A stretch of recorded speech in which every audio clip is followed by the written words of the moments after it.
बिस्मिल्लाहिर्रहमानिर्रहीम। अस्सलाम वालेकुम। मैं हूँ राय वसीम अली अग्रेरियन और अग्रेरियन नेटवर्क चैनल आप लोग देख रहे हैं। और इस वक्त मैं मौजूद हूँ जवार के एक फील्ड में और इधर से मैं अपने काश्तकारों के साथ मुखातिब हूँ और जवार के हवाले से मालूमात देना चाह रहा हूँ कि जवार की जो फसल है ये कितनी हमारे लाइफस्टॉक सेक्टर के लिए इम्पोर्टेंट है और इसको हम किस वक्त लगा सकते हैं, इसकी पैदावार कितनी आ सकती है और इसको दूसरी फसलों से किस तरह हम मुवाजना कर सकते हैं। तो इस पर अभी हम डिस्कस करते हैं।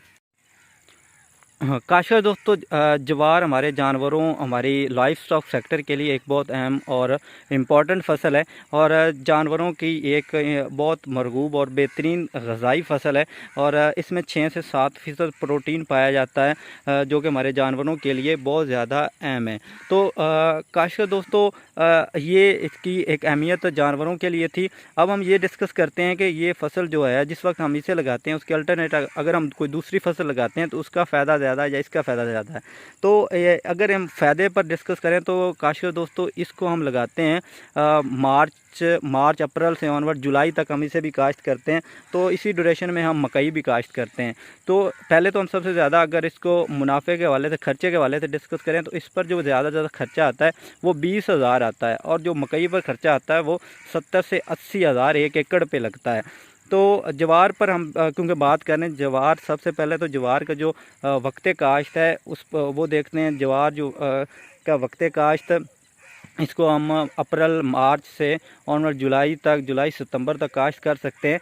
और इसके लिए जो ज़मीन काश्त करो चाहिए, ज़मीन इसके लिए भारी मेरा ज़मीन है या हल्की मेरा ज़मीन पर ये आलमोस्ट हर किस्म की ज़मीन पे काश्त हो सकती है और पैदावार देती है।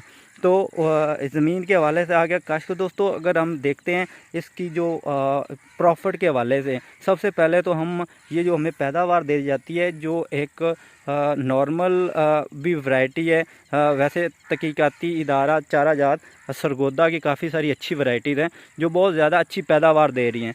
तो 500 से 700 मन इन वैरायटीज़ की पैदावार आती है और ये एक यकीनन अच्छी पैदावार है और इस पर हम इसका चारा को सेल कर सकते हैं।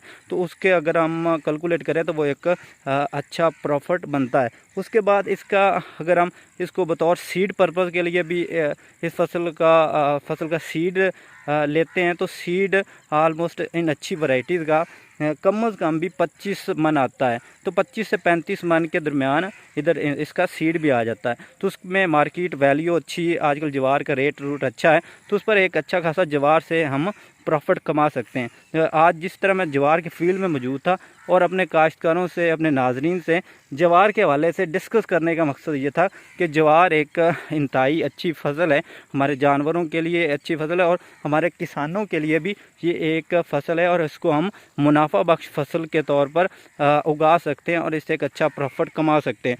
और इस पर क्योंकि खर्चा कम है और इस पर हम दूसरी फसलों के मुताबिक से एक अच्छा प्रॉफिट कमा सकते हैं। तो हम इसको बिल्कुल इसकी अफादियत पर इसको इग्नोर नहीं कर सकते। इसको काश्त करके प्रॉफिट भी कमा सकते हैं और ये हमारे जानवरों के लिए भी एक पसंदीदा फसल है। और इस पर काफ़ी सारी जो वैरायटीज़ हैं काश्त दोस्तों, वो तहकीकाती इदारा चारा जात सरगोदा की वैरायटीज़ बहुत अच्छी हैं और उन्हें हमें काश्त करना चाहिए और उनका बहुत ज़्यादा बेनिफिट है। काशिर दोस्तों, अगर मैं बात करूं ज्वार पर खादों का शेड्यूल क्या रहता है, खादें किस वक्त हम इस्तेमाल करते हैं। बिजाई के वक्त हम 1 बैग DAP फास्फोरसी खाद इस्तेमाल कर सकते हैं। उसके बाद जैसे हमारी ये ज्वार की फसल 30 दिनों की होती है तो 1 बैग यूरिया का हम इस्तेमाल करते हैं और इसी तरह जिस तरह 60 दिनों की फसल होती है तो हम 1 बैग और यूरिया का इस्तेमाल करते हैं। तो इस वक्त इस पर टोटल खादें जो नाइट्रोजनी खाद है वो आलमोस्ट 3 बैग इस्तेमाल करते हैं। फास्फोरसी खाद DAP का भी 1 बैग इस्तेमाल करते हैं और पोटाश का भी अगर हमने अगर दाने के वज़न के तौर पर अगर हमने पैदावार अच्छी लेनी बतौर सीड पर्पज़ के लिए, तो सीड के मकसद के लिए, तो उसके लिए पोटाश का भी इस्तेमाल हमें कर लेना चाहिए ताकि एक पैदावार अच्छी आ सके। अगर इस पर एक स्प्रेज़ के शेड्यूल की मैं बात करूं जो इस पर ख़र्चा होता है, तो सबसे पहले जब हमारी फसल 20 से 25 दिन की ज्वार की फसल उग आती है तो उस वक्त चौड़े पत्ते वाली कुछ जड़ी बूटियां होती हैं, उनके लिए हम एट्राजीन का स्प्रे करते हैं और उसके बाद इसके 25 से 30 दिनों के 25 से 30 दिन की जब ज्वार की फसल ये होती है, उस वक्त ही हम इस पर इंसेक्टिसाइड स्प्रे करते हैं। इंसेक्टिसाइड, इस पर जो भी कोई इंसेक्ट अटैक कर चुका हो तो हम उस पर इंसेक्टिसाइड इस्तेमाल करते हैं। उसके बाद हमारी फसल महफूज हो जाती है। अगर फिर हम वक्त ज़रूरत अगर ज़रूरत समझते हैं कि अगर उसके बाद भी इंसेक्टिसाइड की ज़रूरत है तो हम उस वक्त भी इस्तेमाल कर सकते हैं। तो काश्तकार दोस्तों, ये ज्वार के मौजू पर, ज्वार की फसल पर हमारी मालूमाती वीडियो थी। हम उम्मीद करते हैं आपको ये हमारी वीडियो ज्वार की फसल पर पसंद आई होगी।